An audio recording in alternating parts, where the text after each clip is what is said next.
അസ്സലാമു അലൈക്കും വറഹ്മത്തുള്ളാഹി വബറകാതുഹു. അൽഹംദുലില്ലാ വസ്സലാത്തു വസ്സലാമു അലാ റസൂലിൽ അമീൻ വഅലാ ആലിഹി വസഹ്ബിഹി അജ്മഈൻ അമ്മാ ബഅദ്.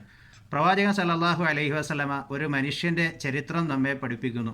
ജടകുത്തിയ മുടിയും പൊടിപുരണ്ട ശരീരവുമായി തൻ്റെ ഇരുകരങ്ങളും ആകാശങ്ങളിലേക്ക് ഉയർത്തി എൻ്റെ റബ്ബേ എൻ്റെ റബ്ബേ എന്ന് പ്രാർത്ഥിച്ചു കൊണ്ടിരിക്കുന്ന ഒരു മനുഷ്യൻ.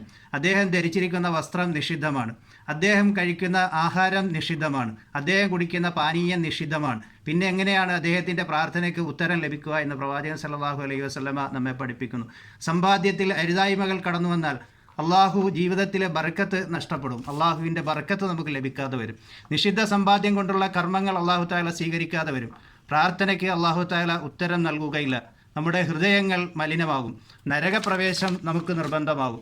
ഭൗതികമായ തുച്ഛമായ താല്പര്യങ്ങൾക്കും സൗകര്യങ്ങൾക്കും വേണ്ടി അള്ളാഹുവിൻ്റെ ബർക്കത്ത് നഷ്ടപ്പെടുന്ന, സമ്പാദ്യത്തിൽ നിഷിദ്ധങ്ങൾ വന്നു ചേരുന്ന കാര്യങ്ങൾ നമ്മുടെ ജീവിതത്തിൽ നമ്മൾ സൂക്ഷിക്കണം. സമ്പാദ്യത്തിൽ ശ്രദ്ധ നിലനിർത്തുകയും കർമ്മങ്ങൾ നന്നാക്കുകയും ചെയ്യുന്ന അവൻ്റെ ഇഷ്ടദാസന്മാരിൽ അള്ളാഹു നമ്മെ ഉൾപ്പെടുത്തി അനുഗ്രഹിക്കുമാറാകട്ടെ. ജസാക്കുമുല്ലാഹ് ഖൈറൽ ജസാ. ബാറക്കല്ലാഹു ഫീക്കും. അസ്സലാമു അലൈക്കും വറഹ്മത്തുള്ളാഹി വബറകാതുഹു.